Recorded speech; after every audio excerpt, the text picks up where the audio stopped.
Welcome everyone to another Sifted Talk, again on pet tech.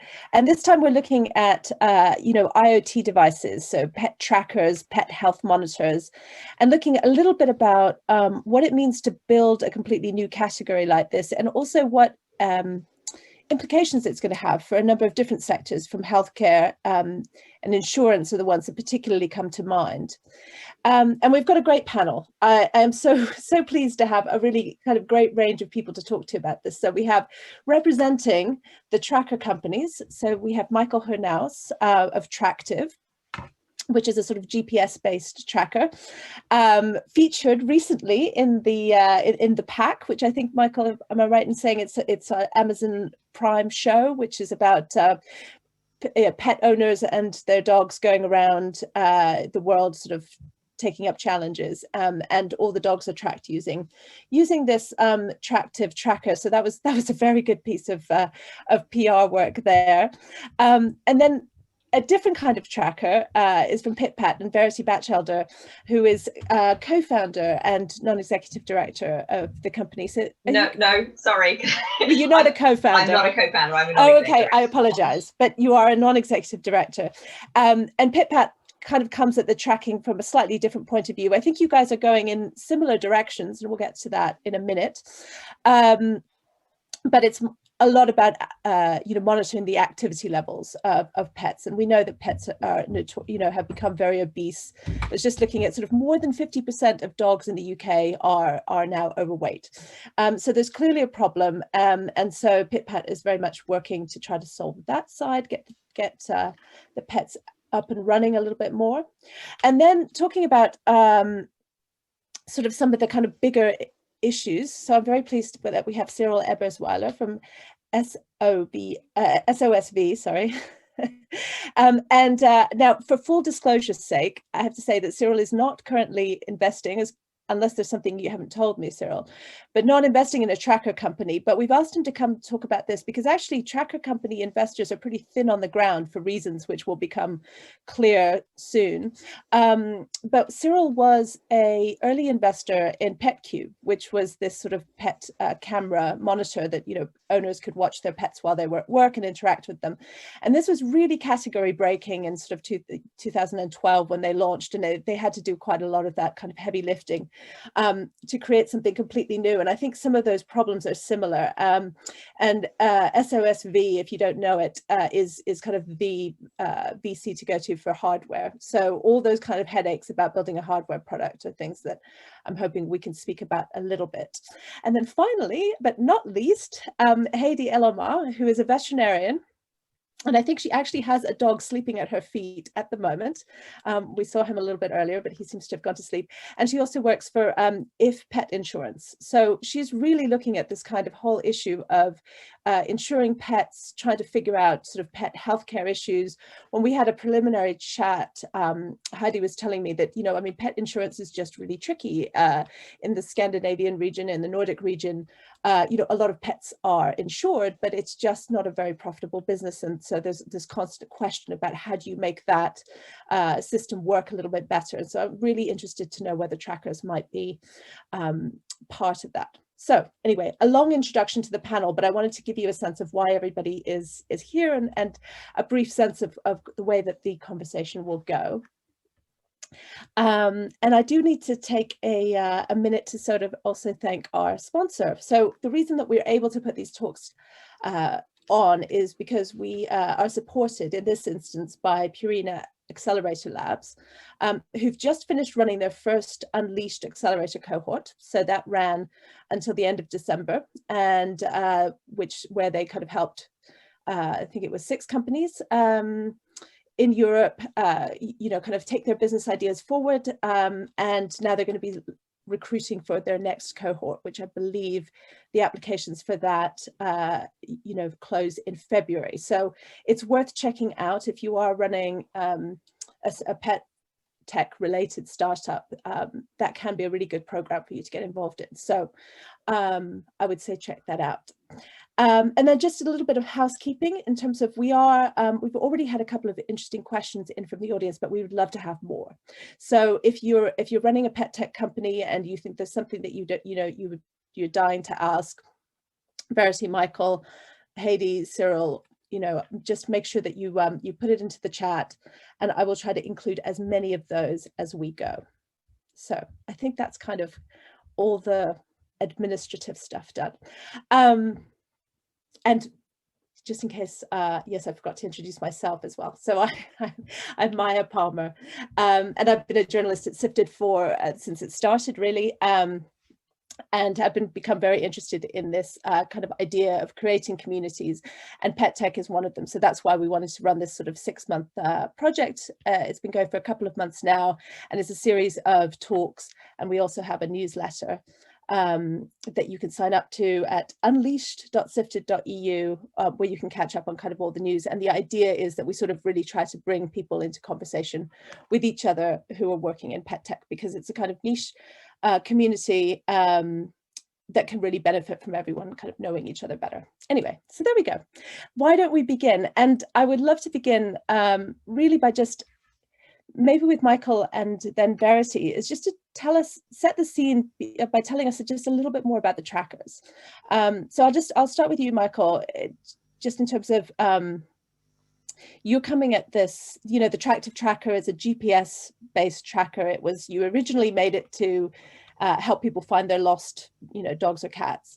But now you're kind of looking at things, you know, doing more with that. So I'm just wondering if you can talk us through where you are at the moment. Yeah, so thanks for having me. I'm glad I can be here today with all of you, and also happy to answer any questions afterwards. In general, as you said, Maya, it's absolutely correct. So we started with GPS trackers we founded the company 2012, launched the first products in 2013, early 2013 at CES in Las Vegas, and have since then produced multiple different generations of new devices. Very early on, after we had the first GPS tracking devices in the market, we did a pure activity monitoring device. Basically, think about it as like the Fitbit for your cat and dog, which we later then stopped about 2 years in, continued to focus on the GPS tracking devices, but integrated that functionality of activity monitoring, sleep monitoring, and some of those things into our devices. We quickly saw people wouldn't want to use 2 devices on the collars of their necks of their dogs or cats. And we already had the sensors pretty much there. So we figured we focus on one thing and combining them in one device, which is what we have today. And we very strongly focus on Europe. So our main market is Europe. We just launched in the US in July this year, as you said, with Amazon DPEC and a lot of other promotions as well, which we are super excited about. And to give a little bit of perspective, we have around 300 or just over 350,000 active paying customers now that are paying subscribers, shipped over 500,000 of units so far. Okay, and Michael, so you looked at kind of activity tracking in the beginning, but did you feel, was it the kind of, I mean, what was the sort of the process of thinking what people would be most interested in paying for? I mean, was the kind of the prospect of losing your beloved dog the kind of the trigger point for the purchases more than something else? I mean, I guess in a nutshell, it had various things to do. We launched the activity monitoring device only. We called it back then Tractive PetBit, which Fitbit didn't appreciate too much. And so we renamed it to Tractive Motion a little bit later. And we launched this, I think it was in either early 2014 or 2015. And there were a few things. One is it was a nice gifting item but we just saw much lower engagement rates, especially over time, than we saw with the GPS device. With the GPS device, it's kind of like I want to say your safety belt, and obviously a very different use case. But with the activity monitoring device that we had, and I think it might be much better with PitPet and others, but the one we had, people would use it for 4 weeks, 5 weeks, 6 weeks, or whenever it ran out of battery, they might charge you once or twice, and then kind of like didn't want to see the same data again, similar to what at least I feel when I wear my Fitbit. I wear it for a month or two, and then it kind of gets old. That's why we decided from an engagement perspective to stick with the GPS devices, where we had much better engagement rates. And quite frankly, that's what we, at least for our product, saw that people were willing to pay more for than for the activity monitoring device only. Yeah, it's funny how there's so many old Fitbits sort of lying around in drawers now, and it seems like you know, with pets, it's the same problem. But then, I mean, maybe this is a good point to go over to you, Verity. I mean, how did you guys think about that problem with the PitPat device? Because that is very much about sort of activity and health monitoring. So, you know, the novelty wears off maybe. Well, yes and no. I mean, the PitPat is there to give, you know, to help you give your dog a happy, healthy life. And that life lasts for, you know, 10, 15 years. So the drop-off is not really the issue if you're, you know, able to provide that benefit to the customer. So, you know, in terms of the health of the dog, knowing more about, you know, how much exercise they're getting, therefore how much they should eat, you know, the reassurance that you're doing it right and that you are the best dog owner that you can be, and, you know, builds that sort of connection with the dog. It's interesting, the thing about the recharge, and that is one of the challenges that we needed to overcome, which is the battery life. And so a PitPat lasts for about a year before you need to recharge it. And so you have less of that problem of, you know, does the battery run out? Do you need to recharge it? You replace it yourself after about a year. So, and those are the sorts of trade-offs that have to be made when you're, you know, building a device. Was that a very conscious part of kind of the design process, you know, in the sense that you knew that the battery had to last for a long time, otherwise it was just going to cause you problems? Yes, it's one of the sort of pillars of the product design is battery life, and everything that that sort of, you know, is developed going forwards. It's always that balance with that battery life. Yeah. Because, you know, there's no point if you've got something that, you know, you take off the collar and recharge all the time. Yeah, absolutely. But also a trade-off, I guess. This, I mean, I'll ask you first, Verity, but also a question for Michael in a minute. But just the size, you know, obviously when you're putting something on a pet, it's got to be pretty small and light. Was that also one of those? Absolutely. The PitPat's taken the decision to do what it does really, really well. You do, you know, the things that really matter in that health and tracking space excellently, and it's very difficult, you know, you can't do everything sort of reasonably well. So what PitPat does is, you know, it tries to be the biggest source of dog care intelligence. It's more about the things that really matter, the tracking the exercise and the weight and the eating and so on, but doing it in a small device that also needs to be very robust. I mean, you know, dogs go in and out of water and through the leaves and all the rest of it, and so it needs to be a tough little device that's going to survive all that. And how does it connect to, you know, whatever you're monitoring it on a smartphone, I guess? Yes, it's connected to Bluetooth. You press the button, and that's what's really important. The device is kind of like, the customers think of this as this is an app that helps them connect better with their dog. The device is just the kind of the thing that happens to connect it. That's not really what this is about. Obviously, we know that the development, that, you know, the investment that goes into that is huge.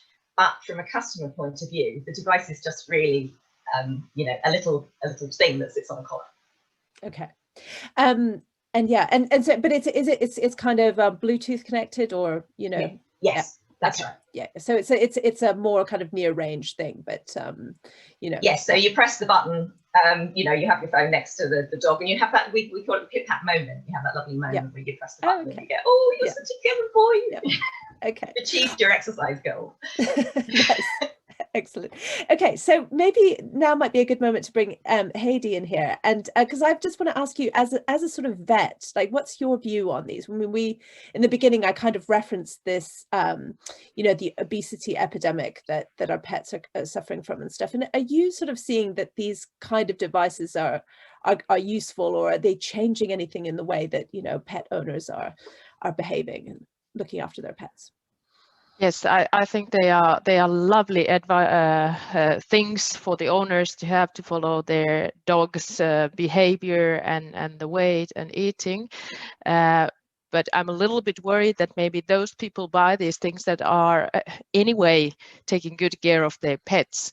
So it's more the question how we could get these like PitPats and trackers to pet owners that are not so acquainted with these things they should follow. Yeah, that's an interesting one. I mean, again, maybe I'll throw it out to Michael, you know, to you first, and if either of you have thoughts on this. I mean, well, maybe I think it's absolutely correct. It's the people that purchase our kinds of devices are the people that already care, or probably care more about their dog than the average or below average dog owner, I guess. And that's, I think, our biggest challenge really is the category awareness that this kind of product exists is still extremely low, right? In our biggest market, it's Germany, right? 9 out of 10 dog owners don't even know this product category exists, right? So it's extremely hard, but everybody that can help us with raising awareness for the product category, whether it's the activity monitors or the GPS trackers, I think is helpful, and also get to people that might spend less hours caring about their dog a day than others do.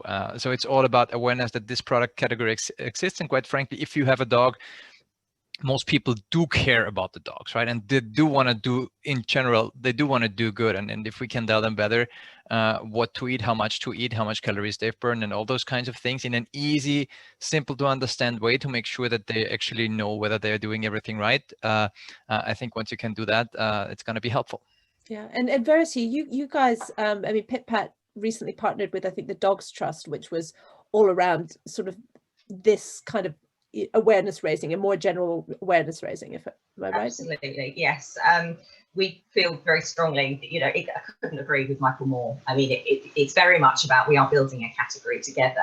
And yes, the Dogs Trust is part of that, you know, very respected pet charity that and what's interesting about that relationship, it's not just about the sort of customer acquisition and PR side of things. There's also there's so much information that we have about dogs and the way they behave, and that can inform them, and likewise the other way around. So it's a really nice partnership together. Yeah. What I would also say about the insurance side of things is that, yes, I agree, there is a self-selection element in here, is that, you know, the people who buy trackers and use trackers are the ones who are going to be the most interested in the health and well-being of their dog. But equally, there's ways of structuring partnerships so that you can effectively, that next tranche of people who perhaps aren't quite in, you know, in that category, that top 15% of active dog owners, you can use the incentive of a cheaper insurance or whatever to, you know, to get them to be more active and to get them to be looking after the well-being of their dog.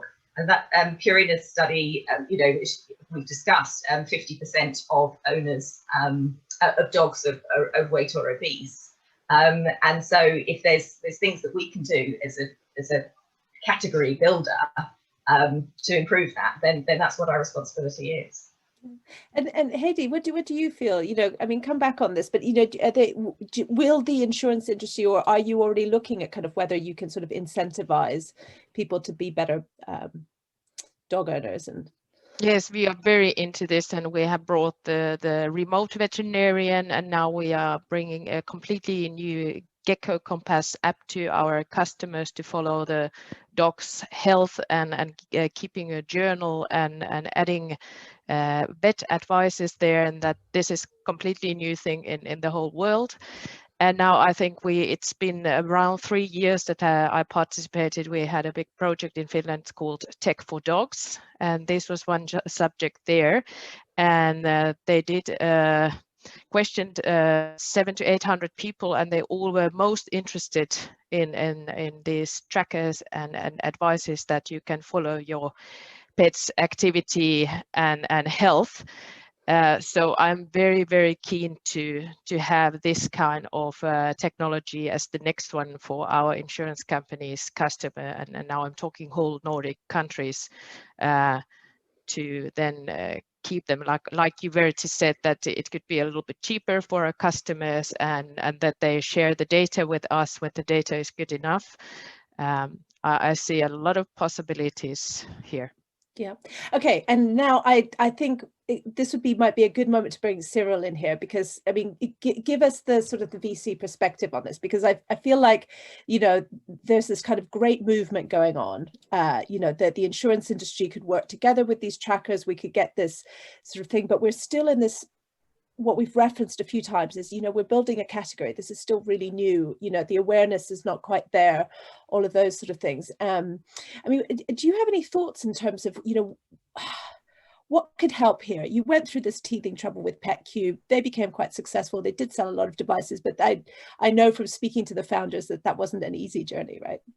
No, yeah, and actually the crux of the conversation we've just had, brought me many more questions about, what makes the data that you are getting out of those devices, even more worthwhile in terms of longevity of the dog, for example, and whatnot. And so I'm sure we'll come back to, the value of the data, for everybody, the owners and the insurance, care. It's the story, not only repeats itself, but obviously, as you can see with Michael, he's been at it since 2012. Just like any, good hardware startups, it takes a lot of time to, of course, develop the product, but also find kind of the right groove. It was very brave to get into this, back then. Since as a VC, things are always changing, and so you kind of have those waves of what people are interested in. And in particular, when it comes to consumer hardware, it was hot for some time. It cooled down afterwards. Maybe it's coming back to some markets, and then there is a hierarchy of what investors are interested in overall and in consumer. And just in consumer hardware, if you talk about pet tech, it's probably right at the bottom with music startups or until recently sports startups as well. Were really not really well considered, and then boom, you have Peloton that comes out, and then people are rethinking about, okay, maybe there is something that has changed. So why?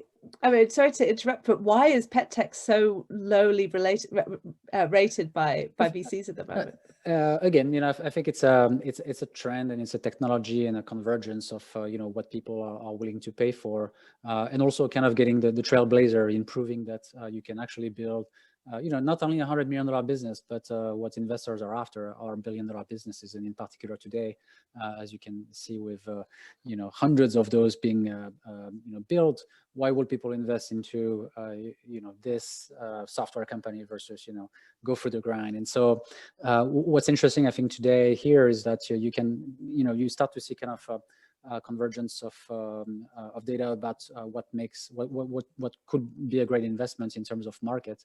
I think there is a question about kind of the market size and whatnot, and it's definitely growing. We're talking about what used to be $100 million businesses now can be potentially just the wearable market itself, I think, is 1.6 billion, and the overall pet tech is 5.4 billion. That will grow to 30 billion, in 2027. So it's quite near us. And of course, the willingness of the market to start paying for recurring services is where it's at and where we're at, because it's not because you have for a VC, it's not because you have a great product and a great consumer hardware business that people that investors care. Actually, you can have 10 million, 20 million, $30 million businesses yearly where you're just selling one item one by one, and you won't get funded by investors unless you get to a recurring revenue point, which in the case of pet tracker of all kinds, will be around data and insurance. Yeah. Okay. So we need to really go into this data question, and we will in a second, but it's just, I mean, this was kind of one of those startling things that you said to me, Cyril, was that some things that look like great consumer businesses are often really just not of interest to VCs. And so is that the reason why it's almost all of these things, we see them as kind of, they're built as subscription businesses? So you're it's not that you buy the tracker, it's that you buy the sort of the monthly subscription to allow you to use it. Yes, and it's it's been a very useful move, I think, over the past few years. There is another issue with pet tech and pet tracker as well, is competition.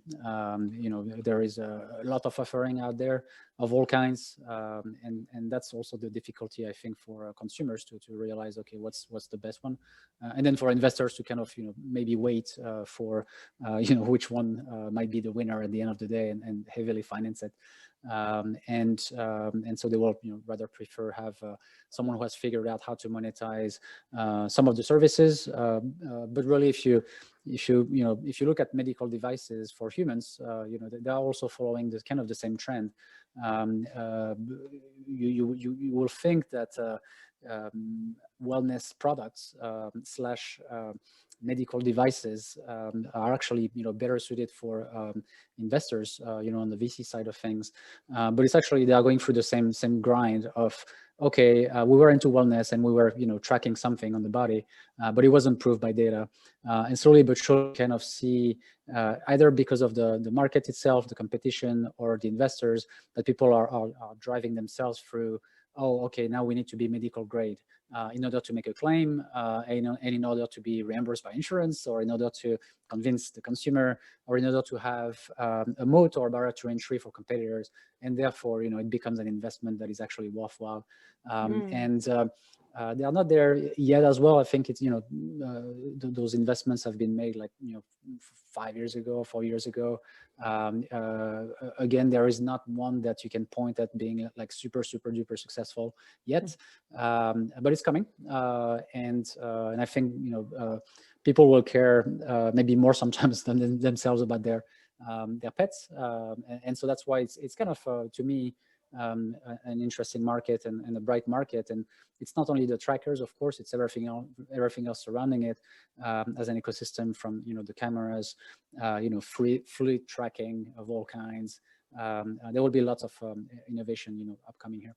Yeah, and I think Heidi, if you put your kind of veterinarian hat on, I mean, because I think this is a really interesting point of Cyril's, are the trackers good enough yet to really be useful to us in terms of what they can monitor and I don't think so, and I think that's the part of the problem for the vets and also for the insurance companies, because actually we are looking at the same kind of information that is useful.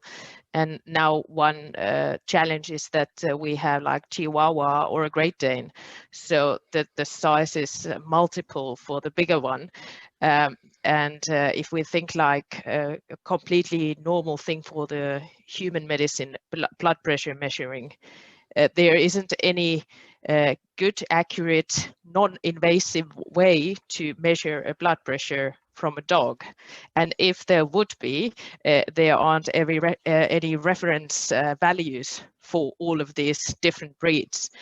So to actually pick up those parameters that would be useful for the veterinarian, of course, it would be great if you could share your information, the information about your animal when you go to the vet for like a yearly health check, or if your dog has a condition that needs to be monitored, like a heart sickness, that you could share that data. But I think here we come to the biggest problem, and I know the Finnish university was looking to this, that what kind of values you can really measure, and what are the reference values then to all these different animals. So that's a big challenge. Yeah, but is it something that actually the tracker companies, I mean, could Verity and Michael actually be helpful in terms of, I mean, they collected a huge amount of data over the years with the number of customers that they have. I mean, is that yeah, shall I go first? Yeah, Verity, if you jump in, yeah, please. Yeah, yes, there is huge amounts of data, but we've got to remember that these devices are actually for consumers. They're not necessarily designed for vets, although there is an element of them that is useful for vets. So a good use case, for example, is if a vet is introducing a dog with mobility issues and is introducing medication to try to improve that, and then can use the PipHat to see if it does improve things and whether the dog is exercising more. And it's not just, how long they go for a walk, because PipHat also, it measures, their resting time and their what we call pottering and things like that. And so it's giving you a full view of how this animal is behaving as a result of an intervention that you may be trying. Mm-hmm. Equally, things like weight loss clinics, if you, the vet's encouraging you to go to your weight loss clinic, the uptake and the sticking to it with a weight loss clinic, if you've got a PipHat or similar, is much higher than if you don't.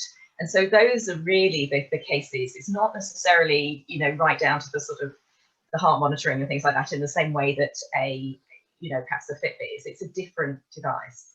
Yeah. Okay. Maybe if I can very quickly jump on this as well. I think it's same for us. We're not trying to create a medical device, and we're trying to be very explicit about this, right?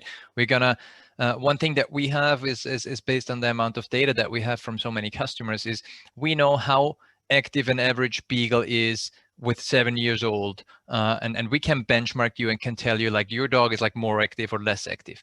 And then what we do on the activity data, on the actual motion data, jumping, moving, sleeping, all those kinds of things, we do machine learning. We have a team of 7 people that only crunch this activity data. For now, the user just sees kind of like the Fitbit style activity data in the app. But what we're going to do with machine learning in the back is really trying to inform the customer something's wrong with your dog. We're not going to say your dog has osteoarthritis, but we're going to say your dog moved significantly less over this certain period of time, or had more sleep interruptions, which could be a good indicator of pain, or walks in circles regularly for whatever reason.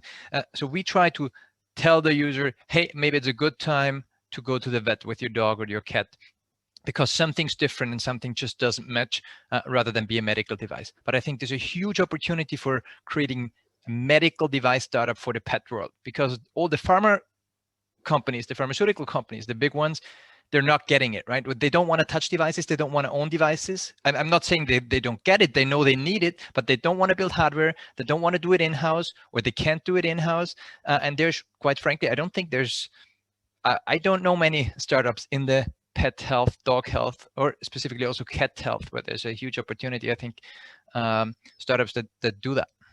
Yeah. No, but it is interesting, the amount of data that you're sort of collecting. I mean, again, you know, maybe I'll put this to sort of Heidi, but it, you know, is it useful that, for example, you know, if Michael can now tell you, you know, it has much more sort of just a higher volume of statistical data about how much, you know, how active the average beagle is, or, you know, versus the or how, you know, what's the sort of daily activity level of I don't know, German Shepherd or something like that, then you know, is that kind of useful to kind of be collecting that? Because I know that in human health, you know, it's amazing the number of areas in which we just haven't collected sort of a lot of data, and one of the good things that kind of various different kind of wearable trackers was starting to help people to do is just to have a little bit more kind of data from the general public that could help inform medical decisions, as a, not for individual, you know, people or animals, but as a kind of collective.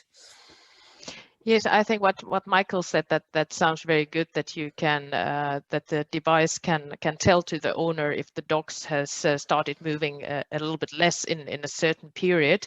If I now put my insurance company hat on, and I think that how we could use really that data, then it's more, this all is more like nice to have, and actually to use this kind of data as for our pricing, as a pricing parameter, then it's not accurate enough, and not yet. I'm sure it will be in the future. And I think any data and all the data that gets collected during this time, it's good.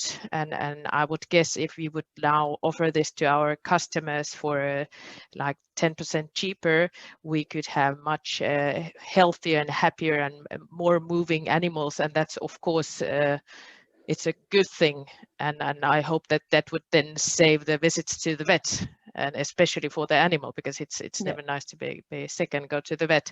So I think there are a lot of good values that can't be really calculated, but then to come to a point where we can put it into our insurance company Excel and see how it could affect the pricing, then it becomes a little more tricky, I think. Yeah. Okay. Now it'd be good to get some of these questions in from the audience. There's a sort of fairly simple one. It's kind of this one was for Verity and Michael. So I'll start with Verity. But you know, Verity, do you do the trackers for cats as well? And what's the kind of balance between cats and dogs? No, we're just a dog activity monitor at this stage. Any plans for cats? I can't comment on cats. Okay, but Michael, you do cats as well. So there's always a perception that actually cats get a little less love by startups. But so is there kind of a difference between the propensity of cat and dog owners to buy something like this? Well, I definitely agree, and I think it's heavily underrepresented in the startup world, and probably even in the if you look at the Purina Unleashed Slack channel, you'll see it's mostly dogs. We do have a cat product. We started late with the cat product. We launched one about 2.5 years ago or so. We're working on a next generation one right now. And from our perspective, I mean, it's all about size. Obviously, cats are smaller, and then not all cats want to or can wear a collar. So it comes with its own challenges. But we see huge market demand, specifically, I think, for the lost case, because there's so many indoor-outdoor cats or pure outdoor cats that just come home regularly, where people just want to see where are they right now? Can I pick them up? Are they not stuck anywhere in the bushes or whatever? That use case, I think, is different compared to a dog who might escape at one point through the fence or whatever. So the use case is different. Strong demand, strong interest, at least from what we see, and we'll continue to go for this market, although the vast majority of our customers are dog owners, and that's mainly driven, I think, by the fact that we've only started with cats about 2 years ago. Yeah, and Cyril, I mean, from an investor point of view, I mean, is the cat market just much less interesting than the dog one? Excellent question. I think that, well, if I had to think rationally about this, it would be about the age and longevity of the pet, and therefore the lifetime value. Mm-hmm. Sorry to talk about pets like that, yeah. But that's kind of what will cross my mind. Yeah, and that kind of brings us again, I think, neatly to the data question, which I don't think we've kind of completely finished talking about. I mean, in terms of what you've heard sort of the other three talking about, I mean, do you think that there is a kind of interesting data proposition there that you think is worth working on developing? I think so. I think the challenge is really about, and it's the same, I think, on the human side of things. It's really about, how do you aggregate the data to make sense out of it? And is the data accurate enough, and eventually accurate enough for veterinarians to actually do something about it. It's what's interesting, I think, is always to think through about the other actors that could come into from from a software perspective or from a retail perspective. I think we've touched that slightly. I'm always thinking about why doesn't a Petco or one of the other retailers just come into the market and get access to actually direct access to their clients, being the dogs and the cats in this case, or you can see other companies, Google buying Fitbit, might inspire somebody else on the software space, or you might see new kinds of veterinarians, verticalizing the whole model. In the US, for example, you have a company called Forward, which does its own hospitals, high-tech hospitals, and they are directed towards people having a Fitbit essentially, or being on Strava, and they have their own monthly fee, and and yada yada. So I think this is only getting started here. Right. Is that a worry? I mean, Verity, do you worry that sort of some kind of bigger entity will come and just kind of swallow up this category? Not really. I mean, this is really hard. In terms of a bigger entity coming in and investing to grow the category, I think is in everybody's interest. So I certainly wouldn't worry about that.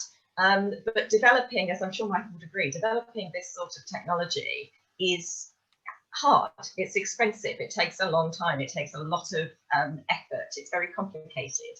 And so it's not for the faint-hearted. And so I can completely see why, some other big players haven't done that yet. But certainly the opportunity for them to do so and then integrate it to build out their offering more broadly would make perfect sense. Yeah, certainly not something I worry about. Okay, and Michael, is it a worry for you? No, realistically not, because I mean, there's various things.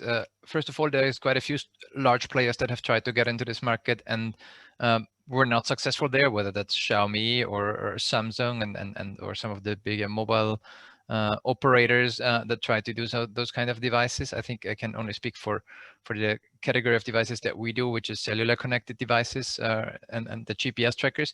And it's actually, in fact, not rocket science to build something like that, right? And there's where a lot of companies fail is really because they say, we have it working on our engineering development board. We now just have to miniaturize it, right? But that's where it gets exponentially harder to actually do it. This is why we see so many of them fail. And then for us, I think the biggest thing is if one large player, call them Apple, Amazon, or whoever, comes out with a device for this category, I think it would be amazing for category awareness, and it shouldn't sound cocky, but I think that would be a huge opportunity. And I think we have, over the last 7 or 8 years that we have done this, we've learned a lot, and I think we really understand the space, the customer very well, the product very well, and it's not just about creating a hardware that you just send more or less the specs to your Chinese manufacturer and get a product, like with many other categories where this is the case. And I think that makes it hard. But I mean, I know Amazon is working with Amazon Sidewalk on the Ring device, which goes a little bit into that space, slightly different value proposition. But I'm excited about it. I really think it's going to help the entire market and category. Yeah. The Apple M&A director just entered the chat. Oh, okay.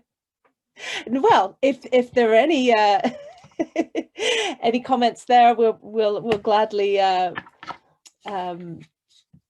take them or comments. But Michael, staying with you for a moment, I mean, just wondering about kind of building that customer loyalty as you sort of prepare for, you know, other people and the competition will increase and so on. I mean, is it about sort of trying to get people? I mean, you've already got the kind of subscription model, so you're kind of having this recurring conversation anyway with the customers and so on. But what other plans do you have to kind of really keep people with you? And well, I think, I mean, it's with any subscription business, right? You will always have a certain small percentage of customers that stick with you because they simply give you your credit card information and kind of like whether they use your device or not. But I mean, for the vast majority of the paying customer, we are obviously working towards increasing the customer lifetime value, like Cyril said. And the customer lifetime value for us can only increase if the customers actually use the product and like the product. And that's what we are heavily focusing on. I think one of the reasons why we have become the #1 in that space is because we have done something that a lot of other companies have not done, which is focus on the pet space. We said we are rather the best GPS tracker for cats and dogs than a GPS tracker for everything that you can use for your suitcase, for a bicycle, for your grandma, or whatever you might want to use it on. But we said we're the best in pets, and we've really focused on that. I think that was also a good reason, and that's why customers trust us versus like an average device somewhere else. Yeah, I think over the years that got reconfirmed all over again. And in fact, right now, anyways, we're seeing competition, at least in the European space and the very direct GPS tracking space. We're seeing it go down rather than going up. It seems like there's less players in this field than there were 3 or 4 years ago. And I think the same is true for the US market. Not sure about the activity monitoring. Why do you think that is? Is that just because people have discovered that it is, you know, is it harder to make these things, or it's like it's easy to make them, but actually it's kind of hard to get known and sell them? I think it's a lot harder to build the hardware than a lot of them anticipate, because it sounds so easy from a technical perspective. And I mean, that's how we started and I started. We said it can't be that hard. And we learned a lot, and we have now created 4 generations, and it still takes us what feels like forever to create a new generation. And then once you have it, you also have to turn it profitable, right? You want to live from it. And I think that's the next challenge where a lot of startups fail. And at least for us, we've done it without venture funding or tried to do it and have been luckily successful with that. But I think there were quite a few lucky shots within that as well. So I think not getting funding as a small startup in the pet tech world, that's certainly a huge challenge. I think we have not been very much in these shoes, but I see this from many pet or pet tech startups. I I think the investors or the institutional investors only want to jump on the larger ones, and we now see a lot of interest since Corona from venture capital, from private equity. But I think on the earlier stages, there have not been too many successful exits in the pet or pet tech area, right? I mean, the only thing you hear is Whistle. Now, luckily, there's Bark, which seems to IPO soon, and hopefully a huge thing that can kind of like help that world. But then you have seen the larger investments in Wag and in Rover. And I mean, Wag is a different story. Rover was hit even harder, I think, with Corona. So it's certainly not the best framework where investors say this is great, but it seems like now investors find the pet market interesting, find the market interesting of looking at recurring revenue for sure, as Cyril said. So it seems like that's where it's aligning, and there's more interest. But for the early stage pet techs, I think it's challenging to find money. Yeah, no, that definitely seems to be the case, and in this category more than any other, food or pet walking or other pet services just seem to have had more takers for that. I mean, Verity, I don't know how much, whether you just fill us in on kind of next steps. I mean, I don't know whether that involves raising any money or whether it's about plans to kind of expand and so on, but it'd just be interesting to hear what's kind of in the PitPat collective mind. Yeah, so I mean, look, we're really early days. As we've identified, we're all, creating a category. There is so much green space to be taken here from, in terms of customer adoption. So we're very much focused on still developing and selling the very best product that we can, that is very focused on the consumers and what it is they want to enjoy and have a happy, healthy dog. Where we see the opportunities is sort of bringing all those pieces together. We've already talked about the insurance and health side of it. There's the food side of it, so knowing exactly how much to feed your dog. So there's a lot that can be done there to increase the value of having your PitPat as the centre of that information, and it can sort of feed all the services that you need. For example, PitPat Live members, which is our subscription service on the app. We're now working with First Vet, and so they can get access to a video vet call. So there's all sorts of ways that we can use the sort of central PitPat device and app and the engagement we have with those customers to make the whole experience of dog ownership that much better.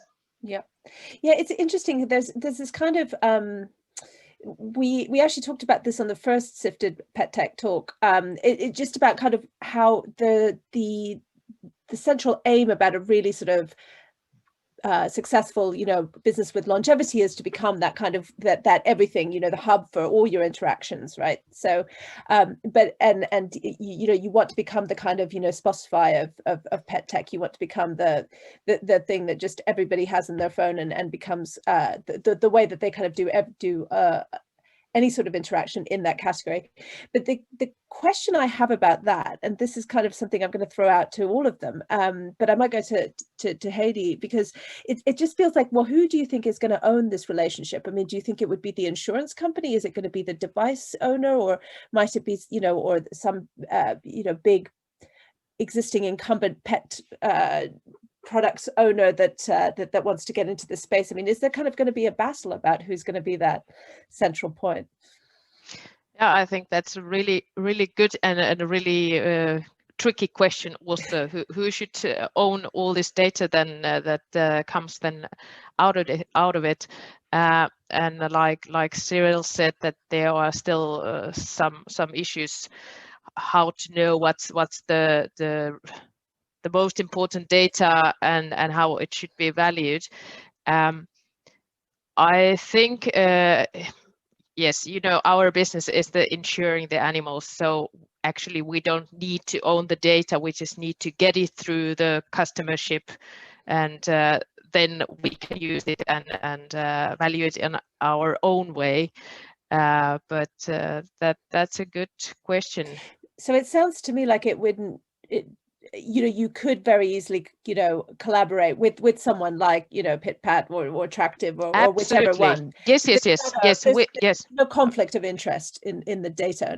No, absolutely not. And all these things that we are doing in If Now, all the digital cooperations with different companies, so we don't own them, and we are proud to have partners, and we are proud to tell who our partners are. So that's for us, we are an insurance company, and we're looking for good partners. Yeah, okay. And at the moment, that's really the way that you're thinking. It's sort of more partnerships, and maybe partnerships across, you know, a number of different things, not sort of maybe, you know, owning just one of them, or committing to, I mean, would you go kind of lots of devices and partner with everybody, or do you think it would need to be more exclusive? No, we actually did a Nordic project a few years ago where we looked like this, like a if dog app, what all it should be in it, and then we were talking to colleagues in Sweden and Norway and Denmark, and we had quite a different things we wanted to be in there. So we really looked into that, to building this kind of app for if customers. But actually now we decided to, like Verity told, that FirstVet is a partner to PitPat, so FirstVet is also a partner in all of the Nordic countries, and we are not white labeling it for us. We are proud to tell that we are partners with FirstVet, and so are we. So very proud to tell seems that. like FirstVet is in the center of everyone. Okay. I guess they should own the data then. Well, I mean, sometimes I do wonder. I mean, I'm because I know the investors. I mean, Creandum, who are backing it, that's exactly their strategy. They want all their investments to be that central hub, right? So this is their stated strategy, and it seems to be working, because who's not partnering with FirstVet here? I mean, you know. But interesting. I mean, I just think it's important to clarify from the investment point of view, and it's really interesting to hear from you, Heidi, that it's kind of like you seem to be very open to doing all these partnerships, and because you know you still have this very clear business segment that you will always have, which is the insurance side. Yes, and I'm not saying that it won't change in the future, but like I said, we took a closer look to that, and we look all the parts that would need to be in that one app. But hey, we anyway have like tens, or maybe somebody has 100 apps in their phone now. It's the question which one becomes the one, like we talked, that will be used and care that the people are attached to that for a longer time. So yeah, that's the crucial question. Yeah. And pet insurance in general, again, when we were speaking, you know, I got the sense from you that it's just a really difficult business at the moment. You know, it's pet insurance is really big in the Nordic region, but just kind of, you know, it's yeah, I have to say we are struggling, and I think the other companies are also struggling, that the prices now, I'm talking about the Nordic, the Scandinavia, that the vet prices are getting higher, and people are more they are like more aware of the animal's health, and like you said, I'm a vet, so I also read the papers when they go to the vets and help our people in the company. So they are really small reasons why they want to go to the vets, and that's why that we don't just have to pull up the prices very high. It's already now quite expensive to insure your animal, and I think that's the same thing all around Europe. So we have to think other ways that we can help the pet owners for all the prophylactic activities to keep their animals healthy and happy, and that's the way we are thinking now. But yeah, it's a tricky business, and in Finland we have a good situation. There are a lot of uninsured animals, so it's easy to sell at the moment. Yeah, and so this was the reason. So yeah, so because people are much more likely to take their, you know, the cat to the vet for sort of small things, then, you know, all these other kind of sort of telemedicine type solutions are coming in to maybe help try to take some of that pressure off, and tying it back to the kind of IoT thing. I mean, it's possible maybe that some of these devices might play into that. So as well as, you know, if you were monitoring the animal, you know, you could could that be something that kind of where you can use that to say, hey, look, you don't need to go to the vet Yes, now. absolutely. We need one step already before they go to the telemedicine, to the remote vet. So we want to guide our customers already before they need to see or talk to the vet or the nurse. Yeah. Okay, and then I guess turning to Cyril, you know, what's I think because we're kind of drawing to the close, it'd be good to hear sort of what your thoughts are on how this market will go. I mean, we're still in this kind of, you alluded to the fact we're in this waiting game. We don't quite know who's going to kind of become the most popular in this category, and investors are sort of sitting there trying to see which way their money should go. Yeah, I think, you know, two parting thoughts. The first one is from a technological standpoint, we are also very in early innings. I think there will be, you know, more prowesses that will probably come to the market and become interesting. And when Heidi was talking about, you know, the step before going to the veterinarian, what crossed my mind was, you know, making sure that cats and dogs can talk in the future in some ways. Obviously, you know, a bit crazy and hilarious, but and maybe annoying. But you know, we're gonna get close to that. I think with you know, technology essentially that is happening left and right. The other thing is the market is from a startup perspective, you know, is always thinking about where is the market geographically, and you have a fairly mature market in the US, you know, with 68% of the households that have a pet, which is gigantic, and of course, you know, money available, and people used to already, you know, pay through credit cards and whatnot. So so it's still, you know, large market, and then there is the you know, emerging or fastest growing markets with Asia, of course, with, you know, Japan has always been a contributor and of you know, loving cats and dogs, but China is also coming out strong. And so you know, from you know, a world domination perspective, from a startup point of view, it's always important, of course, to be, you know, in all markets, and then you know, choose your battles, and you know, think through the strategy to grow. Okay, yeah, so it'd be interesting. I mean, the US market, obviously one that Michael's just going into. So it'll be interesting to see how that goes, and if that you know, manages to supersize you in a short amount of time. We'll keep watch on that. But yeah, I mean, I think we're drawing to a close of the hour, so I think we're probably just to some concluding thoughts. I mean, I think this is a space that's in just such early days, but I think we've agreed that there's huge potential. We need, you know, I mean, clearly huge potential for the collaboration with the insurance industry. I think, you know, where the investors, I mean, it would be interesting to see more investors come into this space, right? I mean, it's, you know, everybody's kind of bootstrapping here or doing some kind of crowdsourcing, or, you know, it's very few and far between. So I'd personally be interested to see who's going to be the first to jump in there. But again, as we've discussed, there are reasons why you know, VCs are wary of that model. You need to have a lot more than good hardware. You need to have some of that good traction for your recurring revenue subscription model. So anyway, so much to watch. I think we probably should finish there. So I'm going to just say a big thank you to our panelists. So Verity Batchelder from PitPat, Michael Hernas from Tractive, Heidi Ellermar from If Insurance, and Cyril Ebersweiler from SOSV.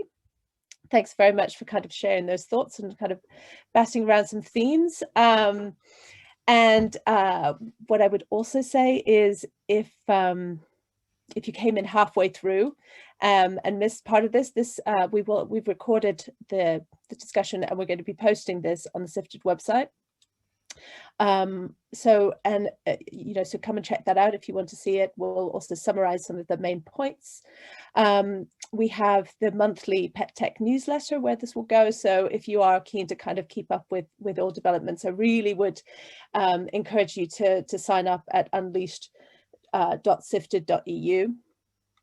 And once again, a really big thank you to Purina Accelerator Labs and the Unleashed Accelerator who've been supporting these talks. And I also need to say that I did make a mistake, and I said that the applications for the next Unleashed Accelerator were closing in February, but in fact that was completely incorrect. They're in fact opening in February and will close in March. So at the moment, I believe what you can do is go onto the webpage, check out some of the requirements, and then just get your application ready to send in next month if you're interested in doing that. And I know they want to hear from lots of people.